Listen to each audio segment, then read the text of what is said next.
Muchas gracias, Margarita. Muchas gracias, Harold. Muchas gracias a toda la audiencia. Aquí tengo que hay 23 usuarios online. Dice que en este grupo, 5 Reformas América Latina.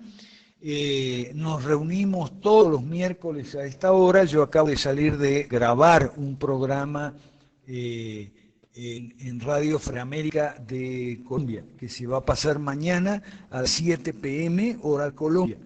¿Okay? Estuvo muy interesante porque dialogamos con Rafael Gómez, que es un economista colombiano muy académico, y hablamos de política, ¿okay? Y de las 5 reformas como proyecto político. Así que estoy muy contento con ese programa, mañana lo vamos a poder escuchar. De manera que ahí, Margarita estaba explicando cuáles eran los temas de hoy. ¿Cuáles son los temas de hoy, Margarita? Vamos a recordar a nuestra audiencia, por favor, que cambie. Ok, dándole la bienvenida a todos nuestros usuarios, moderadores también que están por acá, en esta nuestra aula virtual, nuestro rincón y nuestra trinchera, este liberalismo y en esta libertad tan deseada por cada individuo, no solamente del país, sino del mundo entero. Y nuestro temario de hoy es el temario número 4, exactamente nos indica algo así. Liberalismo clásico se define con sus 3 pilares: gobiernos limitados en funciones, poderes y recursos, mercados libres y propiedad privada. Eso es todo el temario de la noche. Cambio. Muchas gracias. Quiero saludar especialmente a Eric Miguel García Hernández y a Gustavo Romero, que están los dos conectados, y les quiero por favor que cualquier problema que haya en Venezuela con Hathor y Sin Miedo, que nos apoyen, y ojalá que no, ¿no? Dios quiera que no. Y también que... ajá, aquí está, ok. Y también a Hathor y a Sin Miedo que me apoyen por el lado de el Esquipe o el Facebook si se cae, me avisen si se cae esta charla. Que avisen por esos otros medios. Gracias, Cambio. Gracias. Eh, vamos a tratar hoy el tema 4, pero también algo que algunos puntos que nos quedaron en entero en la sesión anterior, ¿ok? Ajá, que nos quedaron de la sesión anterior, el miércoles pasado, nos quedaron algunos puntos en el tintero. Entonces hoy vamos a estar un poco a caballo entre los temas 3 y 4, ¿ok? Vamos a seguir hablando un poquito de lo que se trató en la reunión de Santiago, si a ustedes les parece bien, ¿ok? Me avisan, por favor, Hathor y Margarita, si se cae o si se escucha mal por aquí, si no se escucha bien por aquí por sello, ¿ok?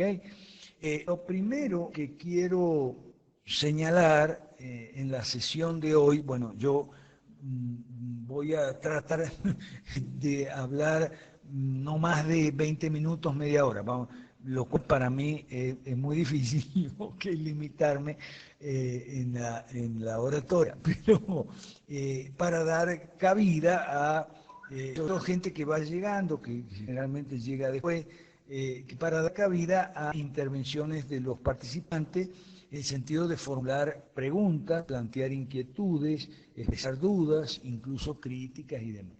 Lo primero que lo que quiero señalar hoy, que no es fácil explicarle a la gente lo que es un gobierno limitado, lo que son los mercados libres, lo que son la propiedad privada, ¿ok? Que es lo del tema 4. No es fácil. Por eso nuestro proyecto político no es fácil. Si alguien pensó que esta era una cosa fácil, digamos, le ruego por favor que reconsidere la idea. Esto no es fácil, ¿ok? Y especialmente salir del sistema, especialmente a los venezolanos les digo esto, salir del sistema no es algo fácil. Esta vía no es fácil. Lo que ocurre es que es la única que hay disponible y efectiva para salir del sistema. Y cuando hablo de salir del sistema, me refiero a la ley del péndulo que yo he tratado en artículo mío en mi serie de Pisando Callo que saco toda la semana, el movimiento pendular que hay entre el socialismo del siglo XXI, o sea, el marxismo clásico más el marxismo cultural, y el mal llamado neoliberalismo, que de liberalismo tiene poco o nada y que es el que enarbolan o el que expresa en América Latina la derecha mala, que es la oposición, por ejemplo, aquí en Bolivia o en Argentina, era la oposición al gobierno de los Kirchner, al gobierno peronista, es decir, socialista de los Kirchner. Recuerde usted que el peronismo es la expresión argentina del socialismo, de la misma manera que el nazismo fue la expresión alemana del socialismo, ¿okay? O típicamente alemana del socialismo, por lo menos en la tercera y cuarta década del siglo XX. ¿Okay?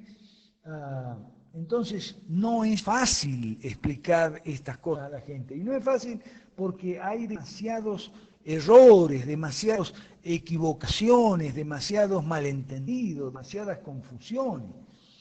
Cuando tú hablas de gobierno limitado, la gente confunde con gobierno débil, y eso no es así. La expresión completa de Mises, que no es mía, es de Mises, la expresión es gobierno fuerte pero limitado. Voy a explicar un poquito qué quiere decir Mises con eso de gobierno fuerte pero limitado. Gobierno fuerte sus funciones, o sea, para tratar con los malandros. Recuerda que el gobierno o el Estado es, en la definición de Max Weber, el monopolio legal de la fuerza, de la violencia. ¿Para qué sirve el Estado? Para tratar con la gente que no entiende otro idioma que no sea violencia, o los malhechores, malvados, los ladrones, los violadores, los atracadores, los cogoteros, como dicen en el Perú, los agentes de banco. ¿Okay? Los que te quitan la moto, te quitan el celular, o te quitan el carro, o te secuestran, o te violan. ¿Okay? Para eso existe el Estado, no para educar, no para prestar servicios médicos, ni para atender jubilaciones de viudas o huérfanos, o pensiones. Entonces, el gobierno tiene que ser fuerte en lo que es policía y rama judicial para tratar con el crimen, y tiene que ser fuerte en lo que tiene que ver con las Fuerzas Armadas, ¿okay? Para defender el país de las invasiones externas. Ese siempre fue la función principal del Estado, y eso es ser del Estado. Entonces, la idea de gobierno fuerte pero limitado no es fácil de hacerle entender a la gente. No es nada fácil. No es fácil hacerle entender a la gente por qué los gobiernos no tienen que meterse con la educación, ni con la atención médica, ni con las jubilaciones. Hay que explicarle a la gente que no se necesita la fuerza para educar, ni para atender el médico a su paciente, ni para atender una caja de jubilaciones a sus afiliados y herederos. ¿Okay? Entonces, hay que explicarle a la gente que el Estado está en el monopolio legal de la fuerza para tratar por fuerza con los criminales a través de la justicia y de la policía. ¿Okay? Entonces, eso no es fácil de explicar. Son ideas sencillas y que todo el mundo las conocía en el siglo XIX, cuando los señores Marx y Engels empezaron a hacer todo este lío. ¿Okay? Lío conceptual que después se transformó en un lío, digamos, físico, ¿no? Entonces, las confusiones son muy grandes y por eso no es fácil. Mercados libres, por ejemplo. No es fácil explicarle a la gente que nosotros hablamos de mercados libres, de monopolio, porque la gente por monopolio entiende una empresa grande.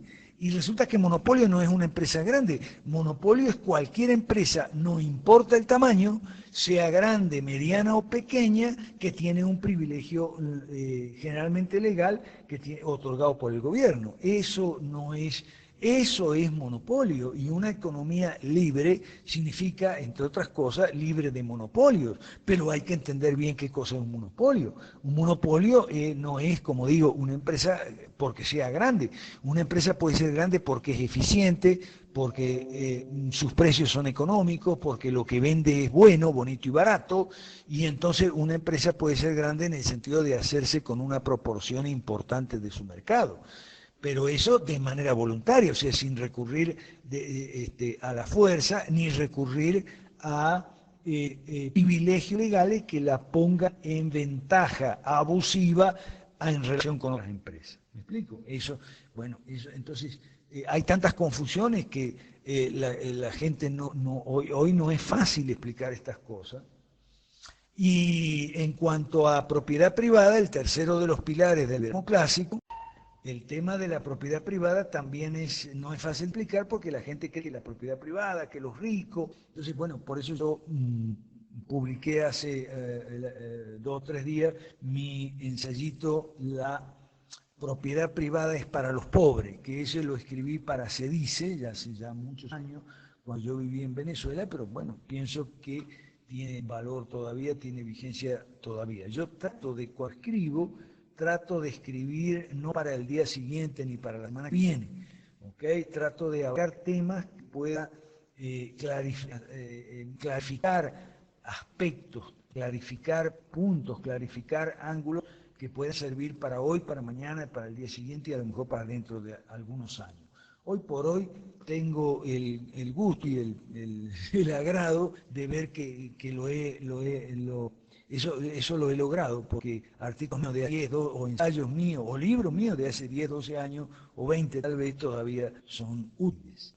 Digo esto porque esta mañana estuve hablando con Leandro, que es un editor de Nueva York, y me va a publicar impresos por lo menos algunos de los artículos míos Pisando Callo, que están en la página web foroliberaldeamericalatina.org. Usted los puede ver ahí. Los he agrupado en 9 capítulos. Puede bajarlo, puede leerlo en línea, si es que le quedan muchas dudas sobre lo que hablamos aquí los miércoles en la noche. ¿Ok? Bien, llevamos 15 minutos. Es difícil porque hay muchas ideas equivocadas, no es fácil esto. No, hay 3 errores típicos que son unos de la clase media, otros de los libertarios y otros de los cristianos. ¿Okay? Y como puse hoy en mi Facebook el caso de República Dominicana, que es típico. Y es muy probable que gane un presidente de izquierda. Se llama Guillermo Moreno, es candidato de 5 organizaciones, entre ellas una cristiana evangélica, pues. Siempre los cristianos evangélicos apoyan a las izquierdas, a los candidatos de izquierda, a los partidos de izquierda, a las opciones de izquierda. Bueno, es muy importante para nosotros hacer el trabajo de clarificarles a estos cristianos evangélicos, decirles que no es verdad que Jesucristo fue el primer socialista como dicen ellos, ¿ok? Eso es mentira. También es mentira que los primeros cristianos tenían sus propiedades en común, como decía Chávez. Eso está en el capítulo de Hechos de los Apóstoles, ¿okay? Pero no es porque eran comunistas, es porque nuestro Señor Jesús les había advertido, esto está en Mateo 24, les había advertido que iba a venir una visitación en juicio de Dios sobre la ciudad de Jerusalén y ellos no querían estar enredados con propiedades. Además, estaban vendiendo lo que ellos estaban haciendo. Estaban vendiendo sus propiedades. Ahora, ¿a qué precio las estaban vendiendo? Las estaban vendiendo a un precio normal, siendo que ellos sabían, porque estaban dateados, ¿ok? Estaban dateados nada menos que por Jesús en el 24, que esos precios iban a caer, pero de inmediato en cuanto aparecieran las noticias sobre una inminente invasión a Jerusalén. ¿Okay? Eso yo siempre recomendamos que los evangelios hay que leerlos. Los evangelios son documentos históricos para los cristianos, son más documentos históricos. Son la palabra de Dios, pero no dejan por eso de ser documentos históricos y por lo tanto hay que analizarlo dentro de su contexto histórico. ¿Okay? Entonces los cristianos que vendían las propiedades estaban haciendo tremendo negocio porque las vendían avisados que iba a venir una invasión y esos precios iban a caer, ellos estaban vendiendo a precios normales. ¿Okay? Entonces, eso son las cosas que uno aprende estudiando la Biblia, en su marco o en su contexto histórico. Una costumbre muy sana que yo recomiendo siempre a la gente para que no haga malas interpretaciones de los pasajes bíblicos, como hacen con frecuencia los socialistas, los cristianos místicos y mucha gente racionalista y demás. Ok, hago esto para evitar que se caiga. Bien, entonces hay mucha confusión. Por ejemplo, la clase media está de una histeria antipolítica que vuela.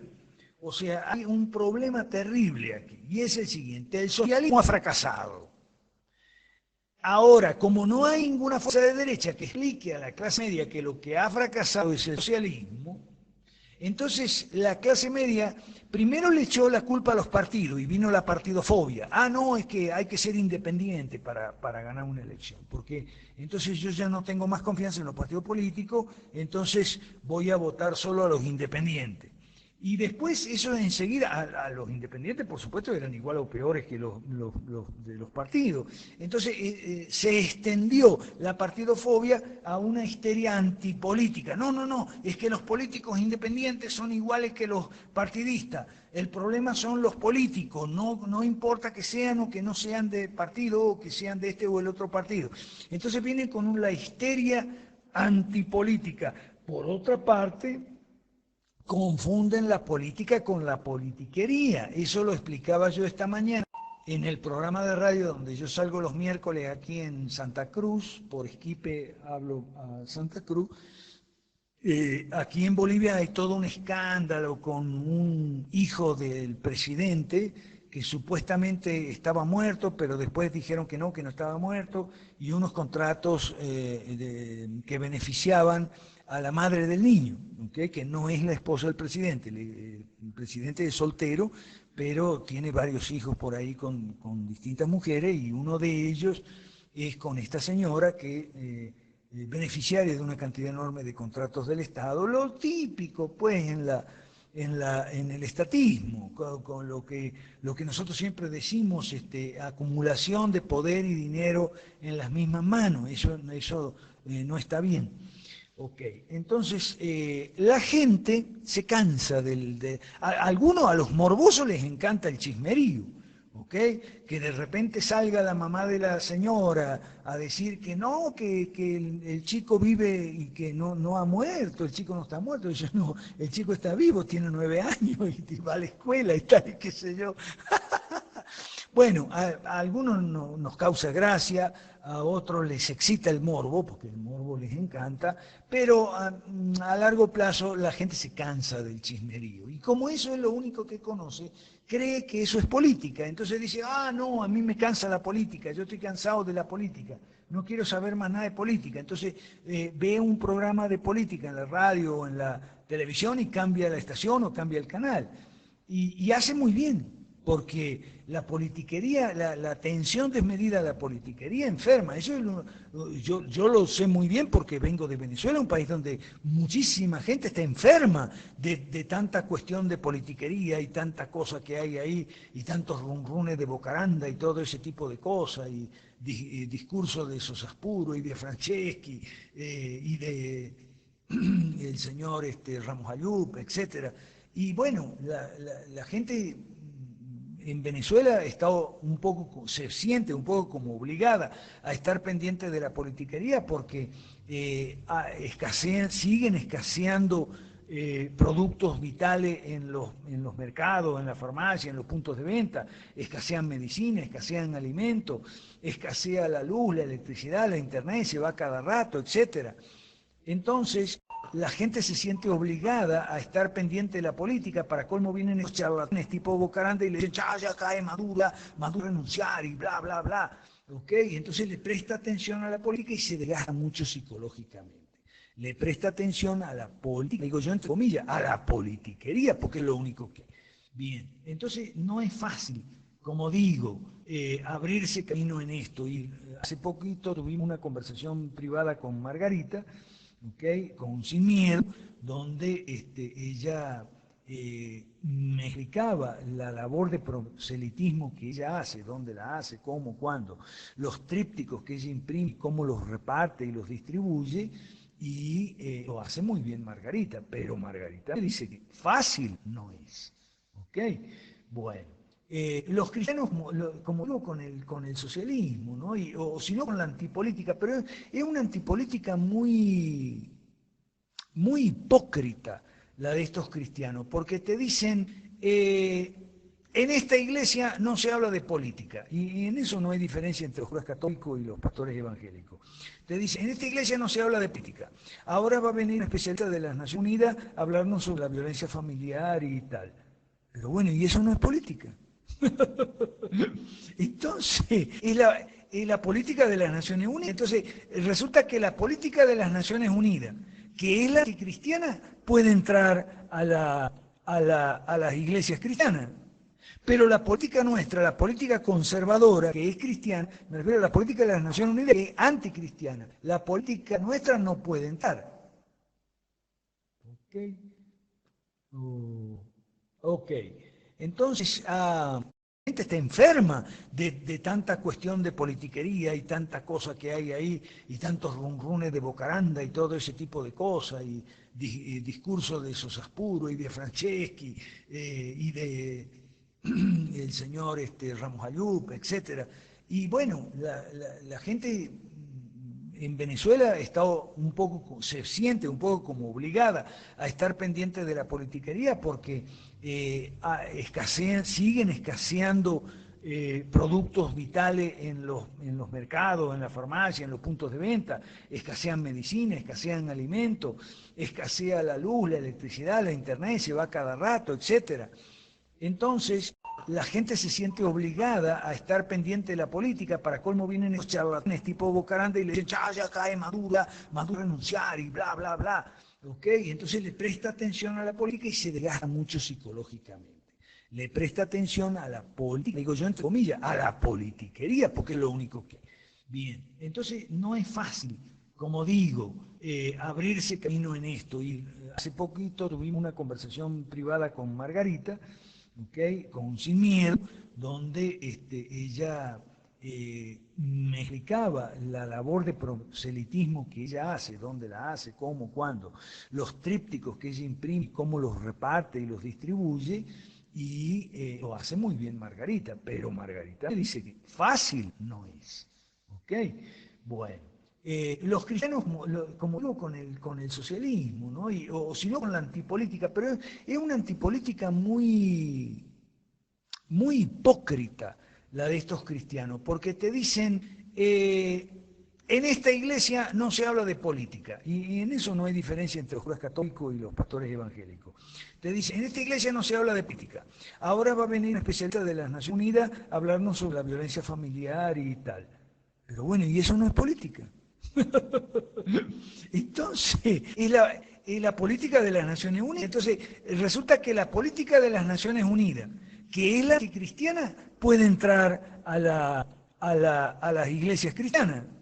Pero la política nuestra, la política conservadora, que es cristiana, me refiero a la política de las Naciones Unidas, que es anticristiana. La política nuestra no puede entrar. ¿Ok? Ok. Entonces, a las iglesias cristianas.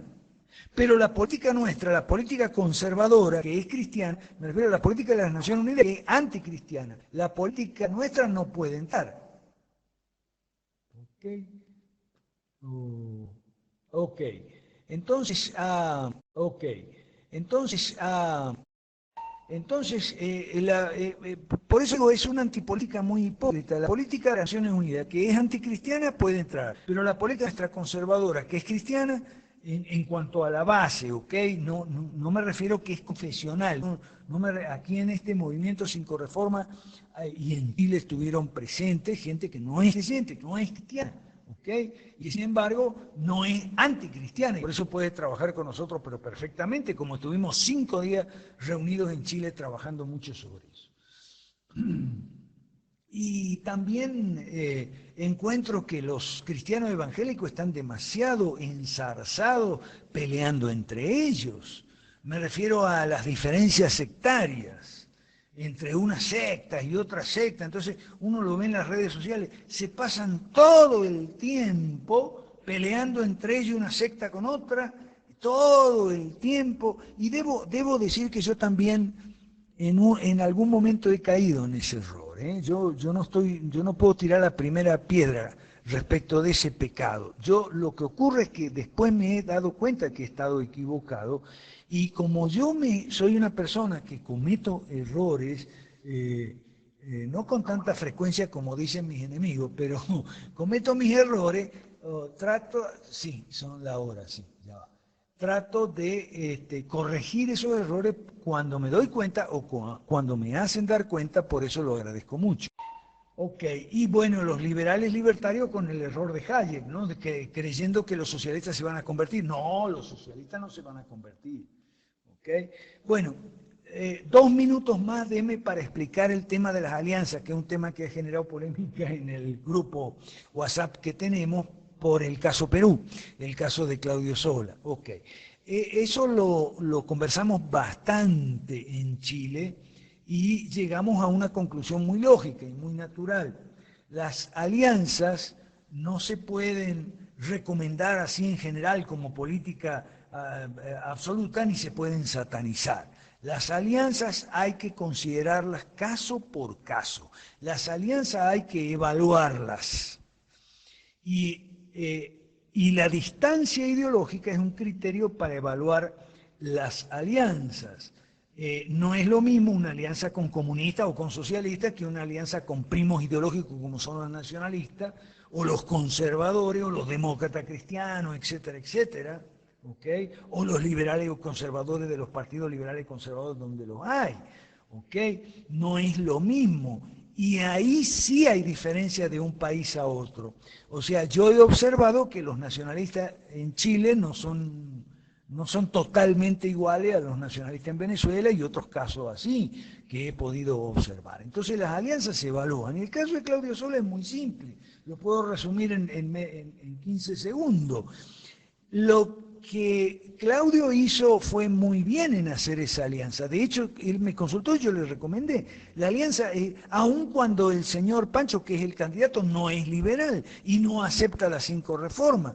El problema es que me parece que Claudio no está usando todo el espacio que podría usar, y su gente tampoco, dentro del marco de esa alianza, porque esa alianza era para eso, para difundir el mensaje de las 5 reformas.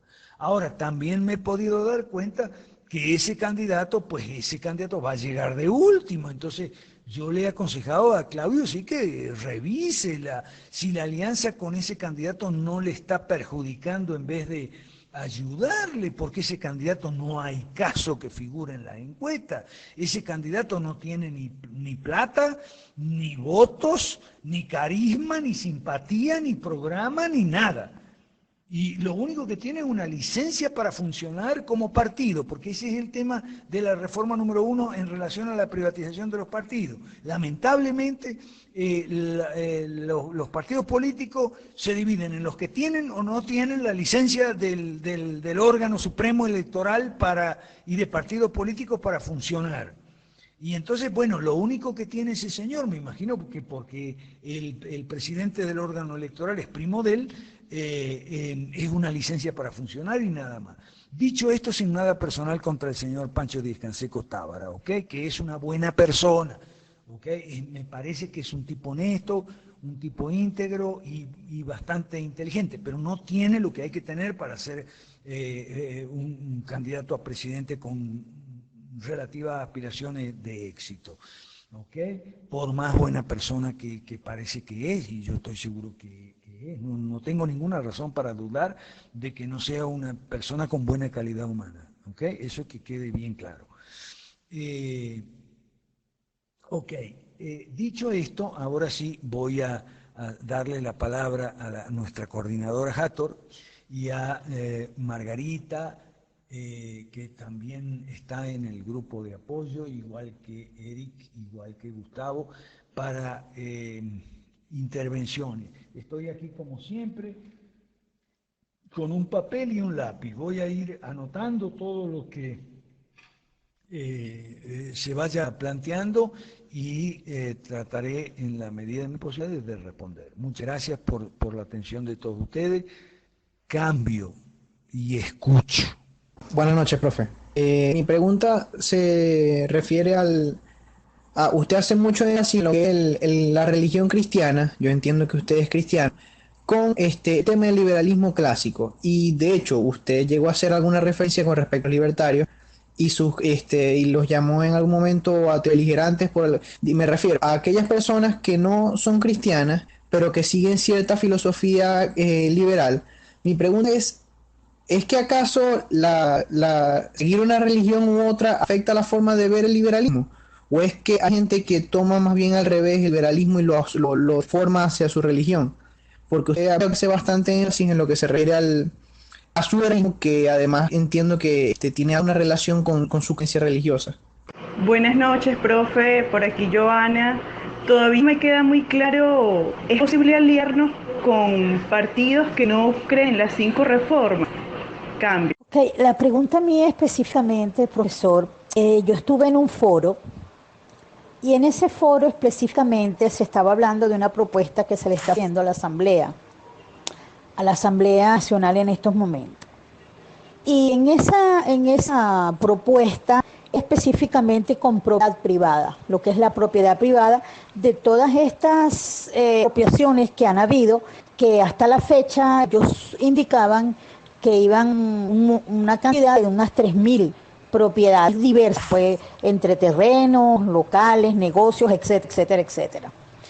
Y me llamó la atención porque el profesor que nos dio el foro, cuando finalizó, yo le indicaba a él que si no cambiaba el sistema, nacía con que una propuesta pudiese en un momento dado ser aprobado por el organismo y proceder pues a lo que era la indemnización hasta cierto punto de todas estas personas que fueron expropiadas. Entre ellos yo le refería a Franklin Brito específicamente, ya que falleció en lucha porque trataban de deberle todo lo que le habían expropiado en su momento.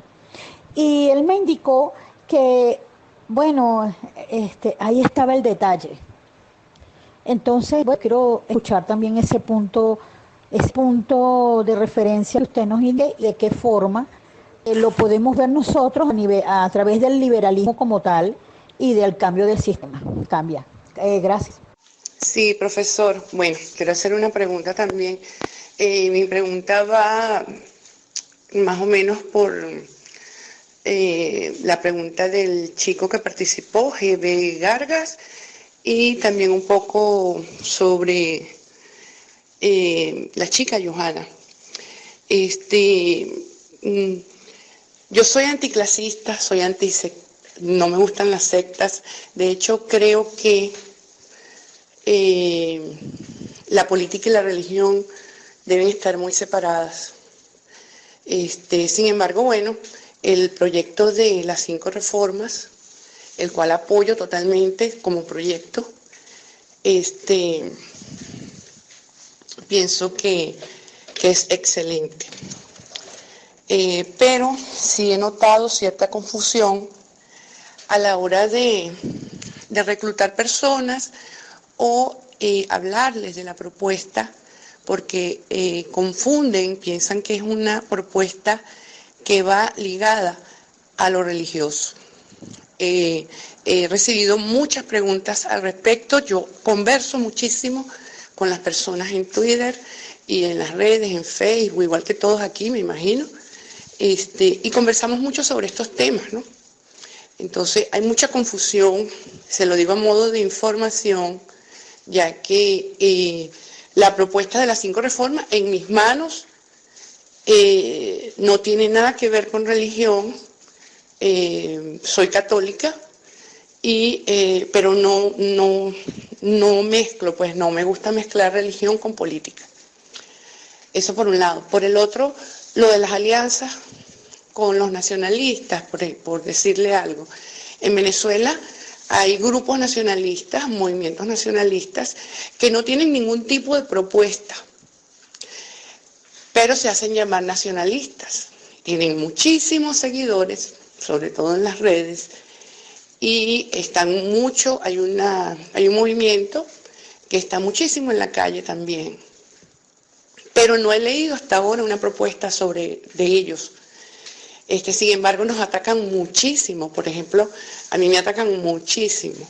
Por eso es ¿sabes? Me da como que cierta grima de saber que puedan existir las alianzas con nacionalistas, porque a mi entender, no sé cómo serán los nacionalistas en otros países, como usted acaba de decir, que quizás no son lo mismo.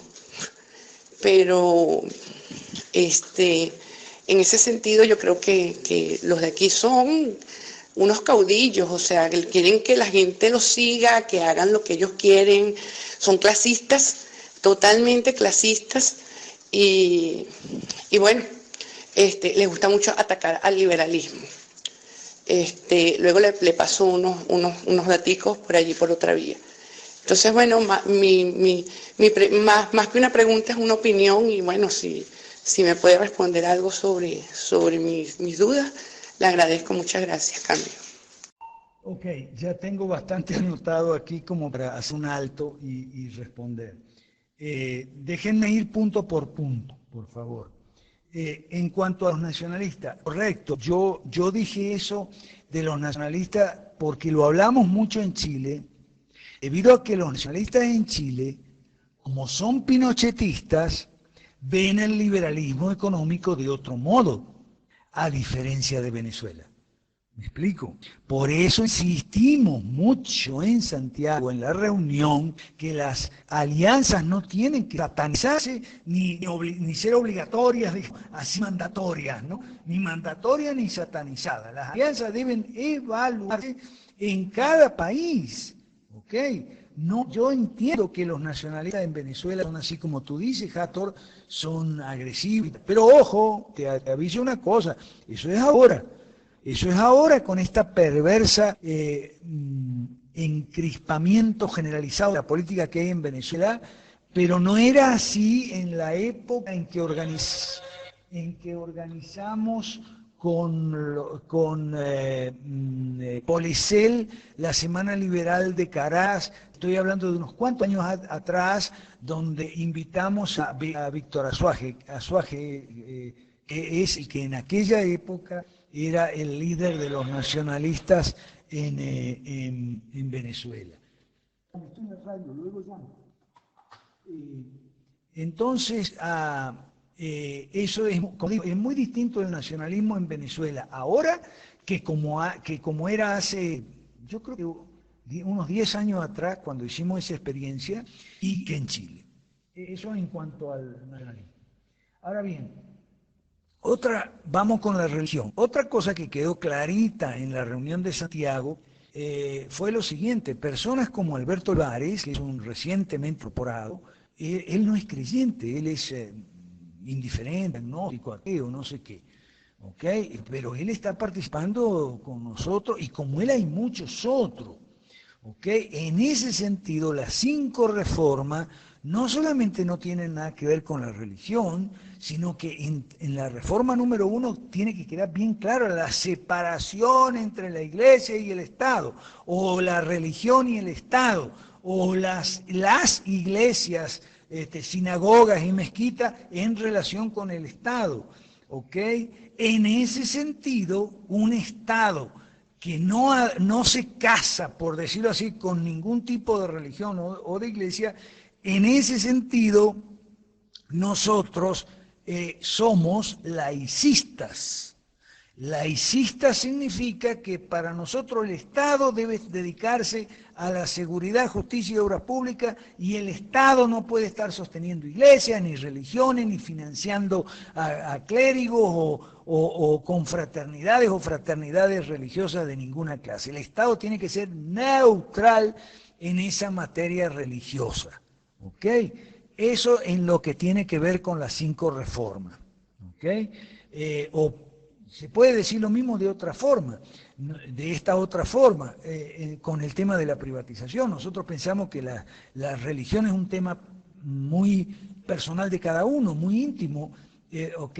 Y si una persona va a tal o cual iglesia, o va a esta, no va a la otra, etcétera, o no va a ninguna, o no, o cree en este Dios o en el otro Dios, o en ninguno, es una cosa muy personal de cada uno, de la esfera de la autonomía privada, y si la libertad no es individual, no es libertad, ¿ok? Entonces, la forma de garantizar la libertad religiosa, en la cual nosotros creemos, otra fórmula que nosotros, es separar al Estado de el tema religión o las iglesias. Todo. Eso en cuanto al tema de las 5 reformas, y hay, como Alberto, hay muchos otros que están con nosotros trabajando codo a codo, pese a ellos no ser creyentes.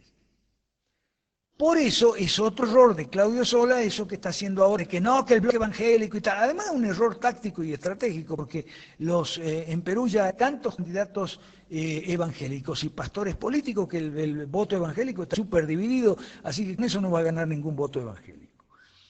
Pero es un error de él. Yo lo que estoy haciendo con Claudio Sola es esperar hasta el 11 de abril, pues falta muy poco para las elecciones. Cuando llegue de último su candidato y se dé cuenta de los errores metidos, pues hablaremos. Mientras tanto, no. Porque no tiene sentido, ahora están metidos, imbuidos en la campaña, entonces ¿qué sentido tiene? Vamos a dejarlo que fracase y entonces después analizarán las cosas y sea una evaluación justa y se aplicarán los correctivos de ahora en adelante, eso es normal en política, ¿eh? Ojo. Si por ahí me decía Margarita que Luis Madero decía, pero entonces Claudio Sola, después, entonces, ¿cómo va a ser ese proceso? Después va a tener que explicar a la gente. Bueno, pero eso es natural en la política. Lo que pasa es que entre nosotros, en este grupo en particular, sí hay que decirlo. Hay mucha gente que no tiene experiencia en la política, nunca ha participado. Entonces, lo que es para políticos de muchos años, políticos viejos, como él le habla, para que lo que es rutina, para ellos es una novedad, porque nunca han visto eso. No, eso es propio de la política. En la política uno se cae y se vuelve a levantar todos los días. Ok, entonces, por supuesto que después Claudio tendrá que explicar cómo fue que apoyó al candidato que llegó último después de ambulancia. Pero bueno, eso no es en la política, eso es cosa de todos los días, como digo, de rutina. Y ahora, si bien las 5 reformas proponemos un Estado que no tenga nada que ver con la religión, hay 2 elementos mejor dicho, hay varios elementos que tenemos que tomar en consideración. Los que sí son cristianos, ¿ok? Que habemos muchos acá adentro. Los que somos cristianos tenemos que tomar en consideración, y tenemos que explicarle a todo el mundo, incluyendo los que no son, que el socialismo se sostiene gracias al voto cristiano, y lo voy a repetir. Y lo voy a repetir y quiero que esto lo anoten, por favor, y que quede bien claro. No ser creyentes. Por eso es otro error de Claudio Sola, eso que está haciendo ahora, que no, que el bloque evangélico y tal. Además, un error táctico y estratégico, porque en Perú ya hay tantos candidatos evangélicos y pastores políticos que el voto evangélico está súper dividido, así que con eso no va a ganar ningún voto evangélico. Pero es un error de él. Yo lo que estoy haciendo con Claudio Sola es esperar hasta el 11 de abril, pues falta muy poco para las elecciones. Cuando llegue de último su candidato y se dé cuenta de los errores metidos, pues hablaremos. Mientras tanto, no.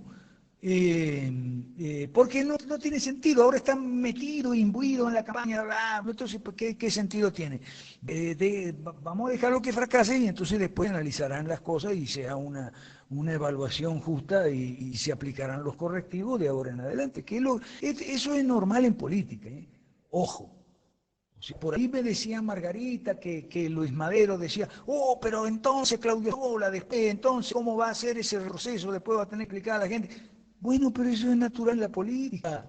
Lo que pasa es que entre nosotros, en este grupo en particular, sí hay que decirlo. Hay mucha gente que no tiene experiencia en la política, nunca ha participado. Entonces, lo que es para políticos de muchos años, políticos viejos, como él le habla, para que lo que es rutina, para ellos es una novedad, porque nunca han visto eso. No, eso es propio de la política. En la política uno se cae y se vuelve a levantar todos los días. Ok, entonces, por supuesto que después Claudio tendrá que explicar cómo fue que apoyó al candidato que llegó último después de ambulancia. Pero bueno, eso no es en la política, eso es cosa de todos los días, como digo, de rutina. Y ahora, si bien las 5 reformas proponemos un Estado que no tenga nada que ver con la religión, hay dos elementos mejor dicho, hay varios elementos que tenemos que tomar en consideración. Los que sí son cristianos, ¿ok? Que habemos muchos acá adentro. Los que somos cristianos tenemos que tomar en consideración y tenemos que explicarle a todo el mundo, incluyendo los que no son, que el socialismo se sostiene gracias al voto cristiano y lo voy a repetir. Lo voy a repetir y quiero que esto lo anoten, por favor, y que quede bien claro. Los que somos cristianos tenemos que tomar en consideración y tenemos que explicarle a todo el mundo, incluyendo los que no son, que el socialismo se sostiene gracias al voto cristiano y lo voy a repetir. Lo voy a repetir y quiero que esto lo anoten, por favor, y que quede bien claro. Por favor, y que quede bien claro. Es un hecho comprobado en América Latina y en buena parte del mundo, por eso puse hoy lo que puse de América Dominicana, que los socialistas, gran parte del voto socialista es un voto cristiano confido, tanto evangélico como católico. Es lo que está pasando en República Dominicana, que lo puse ahí. Entonces, nuestra misión es derrotar el socialismo. Esto tiene que quedar bien claro, por favor, anótelo. Y la manera de derrotar el socialismo pasa en buena medida por quitarles el voto cristiano. Si usted le quita el voto cristiano confundido, el socialismo se cae. Yo vengo haciendo, y la gente que trabaja conmigo en Guatemala, en Perú, lo sabe muy bien. Venimos revisando encuestas, pero encuestas serias, encuestas cualitativas, en profundidad, resultados electorales, desde hace muchos años en toda América Latina, y hemos encontrado, y esto lo voy a repetir, hemos encontrado que la mayor parte del voto de izquierda es un voto cristiano, es un voto de gente que va a misa el domingo o que va a la iglesia evangélica y que se tragó el cuento de la teología de la liberación, de que Jesús era socialista, que los socialistas hacen bien a los pobres y como uno es cristiano entonces tiene que estar los pobres, porque tiene que votar por izquierda. ¿Ok? Eso es importante que se entienda. Ajá, me dice el tiempo, gracias Margarita. Espera un momentito, porque el tema es importante. Entonces, la única manera de derrotar el socialismo es que pasa en buena medida por quitarle el voto cristiano, y el voto cristiano no se lo podés quitar con argumentos racionalistas randianos, tenés que quitárselo con argumentos bíblicos y de la historia cristiana, y entonces hay que meterse en el tema, y hay que decirle a la gente que la doctrina del gobierno limitado es la doctrina bíblica, no se puede uno callarse la boca como quieren el grupito libertario de Maracay, y en general todos los libertarios anticristianos, que son ateos y son anticristianos,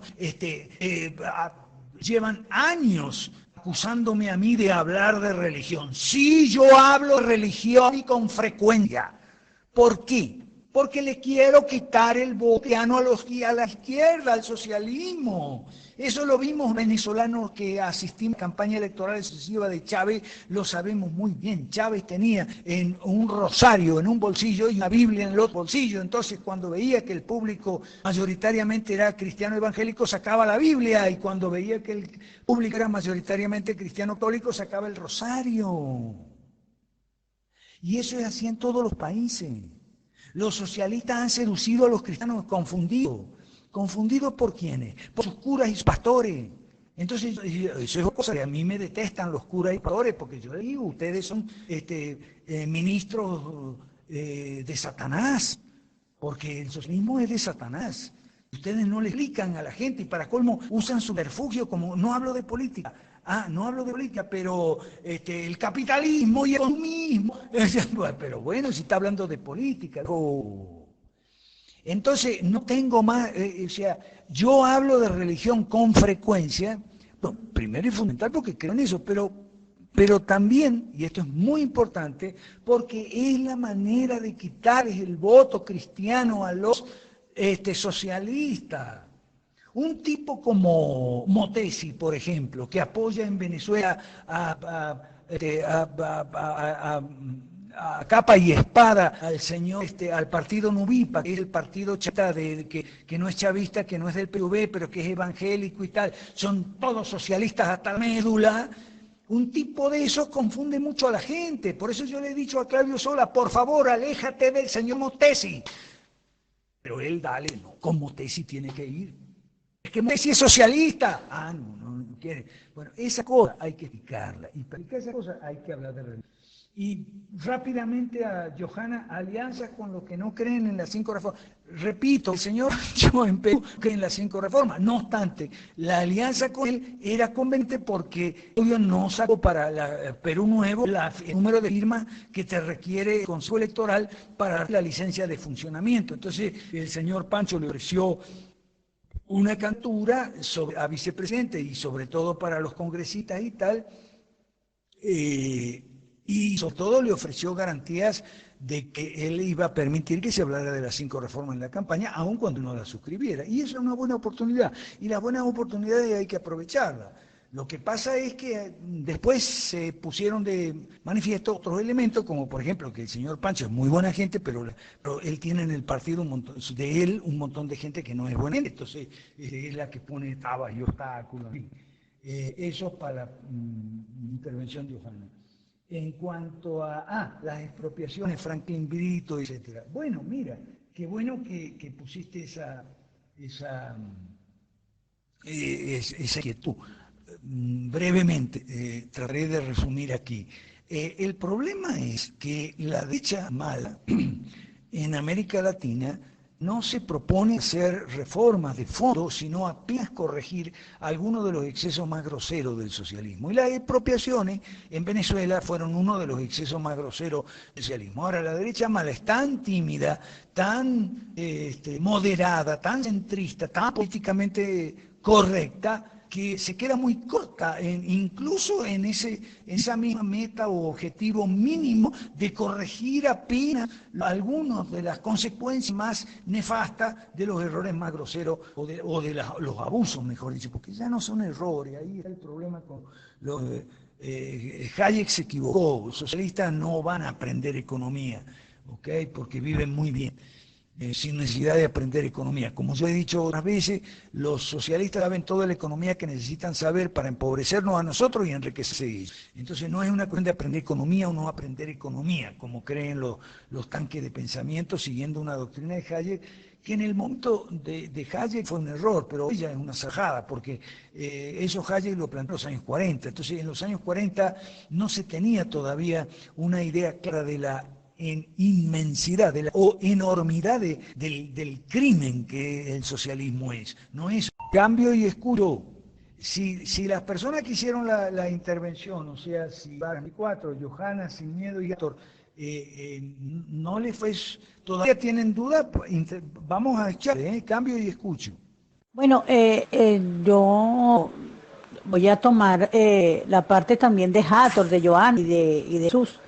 Yo particularmente no soy católica, aunque me bautizaron en el catolicismo, no soy cristiana. Creo y no creo, pero sin embargo yo me identifico con las 5 reformas y mi mensaje cuando estoy surfeando en ese medio, no para nada hablo de la religión. Tampoco nunca se me ha dicho que tengo que hablar de ella, puesto que no la practico. Y bueno, disculpen mi sinceridad, pero particularmente no lo hago. Cambio. Perfecto, sí, profesor, entendí perfectamente lo de las alianzas. De hecho, estoy de acuerdo con las alianzas mientras sean alianzas de derecha. Totalmente de acuerdo. Así no estemos de acuerdo con reformas, con partes de los proyectos en sí, estoy muy de acuerdo con las alianzas, siempre y cuando sean de derecha. Pero cuando tú no estás claro en cuál es el proyecto de este movimiento, como en el caso de los nacionalistas venezolanos, que para mí son socialistas, en ese caso, yo particularmente no estoy de acuerdo, para nada. Entonces, mientras sean socialistas, no estoy de acuerdo con las alianzas. Entonces, y referente a lo otro, está muy bien, entendí muy bien su explicación, de hecho, es lo que yo aplico totalmente, pero sí he notado que muchas personas que conocen y han escuchado hablar sobre las 5 reformas y han escuchado, quizás la confusión o la idea preconcebida viene de Claudio Sola, puede ser. piensan que somos un movimiento, que las 5 reformas es un movimiento evangélico. Y así nos ven, así nos pintan, y se lo digo con toda sinceridad. Yo que hablo con la gente y escucho muchísimo a las personas y trato de jalar mucha gente, sobre todo en las redes, porque hasta ahora no he salido a la calle, porque hasta que yo no me sienta clara en lo que voy a ofrecer, no he dejado eso, y la gente ahorita está muy confundida. Aquí en Venezuela, después del 6 de diciembre, la gente está muy confundida detrás de los ídolos estos de la Asamblea, que se han convertido en unos ídolos para ellos. Y bueno, nada. Sin embargo, con el que puedo hablar en la calle, lo hablo, pero no lo tengo como algo que hago a diario, pues. Sí lo hago muchísimo por las redes. Y le digo que, bueno, así nos ven. Entonces yo he tratado de explicarle a las personas con las que he hablado que no, que para nada, que no somos un movimiento religioso, pero es difícil. De hecho, le voy a mandar algunas cosas de las que me han mandado para que usted tenga una idea. Y bueno, y poder aclarar un poquito más esto y tratar de buscarle los correctivos, de manera de que no sea esta idea, pues, que tenga la gente sobre el movimiento de las 5 reformas, que es un movimiento político. Cambio. Sí, gracias, Hathor, por las puntualizaciones. Permíteme seguir, y disculpa, Margarita, que me tomo el micrófono, pero es que es muy importante lo que dice Hathor. Es cierto que hay esa imagen y tenemos todos que corregir esa imagen. Permíteme agregar esto, Hathor. Mira, mucha gente habla de las 5 reformas, defiende las 5 reformas sin hablar de religión. No es obligatorio hablar de religión para defender las 5 reformas. Eso es muy importante. Te pongo el caso de Alberto Olivares, que es el que tengo más fresco, porque es el que se sumó en Chile. Es un hombre muy capaz, muy especialista en geopolítica y geoeconomía, sabe mucho de Rusia, de China, de ese tipo, y es muy activo además, y no es creyente, o sea, él no cree en Dios. Okay. Y él habla de las 5 reformas y tal, no habla de religión. El problema, Hathor, y ahora me vas a entender una cosa, y sin miedo, y todos en general. El problema es que los libertarios, entre comillas, randistas, no pretenden que los que somos cristianos no hablemos de religión. Yo entiendo y aplaudo que Alberto Olivares no hable de religión, porque él no es cristiano, no es creyente y tal, pero eso sí, que no me impidan a mí hablar de religión, o no le impidan a Johanna, que es evangélica, o a Rodrigo Mora, católico, hablar de religión, por Dios. Es que el problema son estos randeros, randroides, randistas de botiquín, ¿okay? Que tienen una inquina contra la religión, contra el cristianismo, nos insultan, nos dicen nacionales, y sobre todo nos quieren prohibir hablar de religión. No, el liberalismo es una cosa política, usted no tiene que hablar de religión. Mansuetti no hable de religión. A mí, lo siento mucho, pero no me van a impedir, ellos no son nadie para pedirme a mí, para prohibirme a mí que yo hable de religión, si yo quiero hablar de religión, sobre todo porque hay una razón, y es que los socialistas hablan todo el tiempo de religión y así captan el voto religioso, lo captan para ellos. Lo que sí no pretendo tampoco es que la gente que no es creyente se vea obligada, por eso me gustó las palabras de Hathor, cómo lo expresó, ¿no? Es decir, a mí nadie me exigió que yo hablara de religión. Por supuesto, nadie te lo va a exigir aquí. Lo que no queremos es que los randistas de botiquín nos exijan que no hablemos, nos prohíban hablar de religión. No. 5 reformas, aquí habla de religión el que quiere y el que no quiere no, y punto. Ahora, eso sí, eso por un lado. Ahora, por otro lado, porque otra cosa que me gustó que dijiste, Hathor, y sin miedo ya lo había dicho antes, que las confusiones son muy grandes. Lo que sí Alberto Olivares habla es del marxismo cultural. Y eso es lo que les duele a los randistas de botiquín. ¿ok? Del marxismo cultural, que está no solamente contra el capitalismo en la economía, sino contra la familia, en la sociedad, contra los valores, a favor del aborto, a favor del matrimonio gay y a favor de que se enseñe a los niños a masturbarse en las escuelas en primer grado y en segundo grado, ¿ok? Y ese tipo de cosas, y eso lo ponen en los manuales aprobados por el Ministerio de Educación, y Alberto Olivares está en contra de eso, ¿ok? Porque eso es marxismo cultural, eso ya no es cuestión de religión, eso ya, mejor dicho, sí es cuestión de religión. Es que el problema es el siguiente, la Iglesia y el Estado deben estar separados. Es sano para ambos que estén separados, pero la religión y la política siempre van unidas, para bien y para mal. ¿Ok? Entonces, los marxistas culturales, que son ateos, pero me refiero a Gramsci fundamentalmente, Gramsci entendía que había que destruir la familia para destruir el capitalismo, porque Gramsci entendía con muy buen criterio, y es uno de los fundadores del marxismo cultural que estoy hablando, entendía con muy buen criterio que capitalismo y familia monógama estable están históricamente unidos, y eso hay que estudiar un poquito cómo ha sido la revolución neolítica. La revolución neolítica ha sido lo que ha permitido la agricultura, la ganadería y después el comercio, la acumulación de capital, el capitalismo, el industrialismo, la riqueza y salir de la pobreza y todo eso. Ahora está unido ahí el capitalismo y la familia tal cual la conocemos están intrínsecamente unidos, porque antes de la revolución neolítica, lo que había en el lado de la economía no era agricultura, era caza y pesca y recolección de frutos silvestres.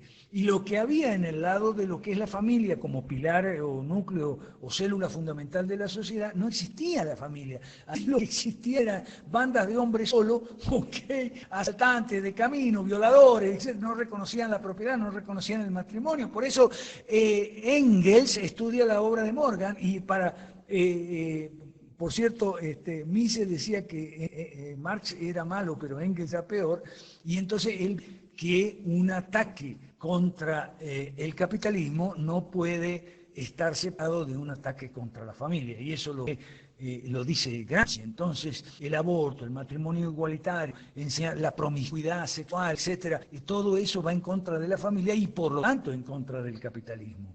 Y el empobrecer a la gente y obligar a las mujeres a salir a trabajar, no porque les guste, porque están en su pleno derecho, las mujeres que quieran salir de la casa a trabajar, para desarrollar su personalidad, su profesional, técnica, lo que sea, ¿ok? Pero no como una obligación, sino como una opción para la mujer. En cambio, el socialismo lo transforma en una obligación. ¿Cómo? Te empobrece la sociedad, que la religión y la economía van unidas también, porque la familia, el tipo de familia va a unir el tipo de economía.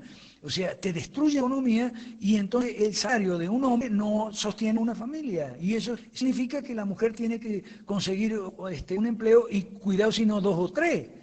Entonces ahí la mujer ya no sale a trabajar para ejercer un derecho que le gusta, etcétera, y porque tiene pleno derecho, sino sale obligada por el socialismo. Y eso es destrucción de la familia, y eso es marxismo cultural, eso hay que entenderlo. ¿Ok? Lo mismo la promiscuidad sexual. Te puedes casar 2 varones o 2 mujeres, pero mañana que te puedes casar una mujer con un gato o un hombre con un perro, como están haciendo. Vean las noticias, yo no estoy inventando nada. Estas son cosas que por ejemplo, vean cuando recién el Papa Bergoglio fue a México, al sur de México, ahí a enaltecer la teología de la liberación y todo lo que es el socialismo cristiano.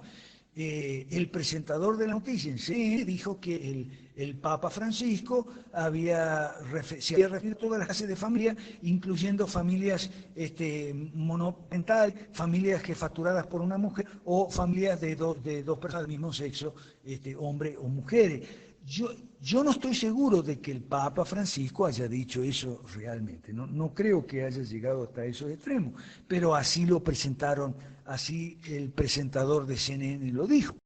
Mises decía que Marx era malo, pero Engels era peor, y entonces que un ataque contra el capitalismo no puede estar separado de un ataque contra la familia, y eso lo dice Gramsci. Entonces, el aborto, el matrimonio igualitario, enseñar la promiscuidad sexual, etcétera, y todo eso va en contra de la familia y por lo tanto en contra del capitalismo. Y el empobrecer a la gente y obligar a las mujeres a salir a trabajar, no porque les guste, porque están en su pleno derecho, las mujeres que quieran salir de la casa a trabajar, para desarrollar su personalidad, su profesional, técnica, lo que sea, ¿ok? Pero no como una obligación, sino como una opción para la mujer. En cambio, el socialismo lo transforma en una obligación. ¿Cómo? Te empobrece la sociedad, que la religión y la economía van unidas también, porque la familia, el tipo de familia va a unir el tipo de economía. O sea, te destruye la economía y entonces el salario de un hombre no sostiene una familia. Y eso significa que la mujer tiene que conseguir un empleo y cuidado si no 2 o 3. Entonces ahí la mujer ya no sale a trabajar para ejercer un derecho que le gusta, etcétera, y porque tiene pleno derecho, sino sale obligada por el socialismo. Y eso es destrucción de la familia, y eso es marxismo cultural, y eso hay que entenderlo. ¿Ok? Lo mismo la promiscuidad sexual. Te puedes casar 2 varones o 2 mujeres, pero mañana que te puedes casar una mujer con un gato o un hombre con un perro, como están haciendo. Vean las noticias, yo no estoy inventando nada. Estas son cosas que por ejemplo, vean cuando recién el Papa Bergoglio fue a México, al sur de México, ahí a enaltecer la teología de la liberación y todo lo que es el socialismo cristiano. El presentador de la noticia en CNN dijo que el Papa Francisco se había referido a todas las clases de familias, incluyendo familias monoparentales, familias facturadas por una mujer o familias de dos personas del mismo sexo, hombres o mujeres.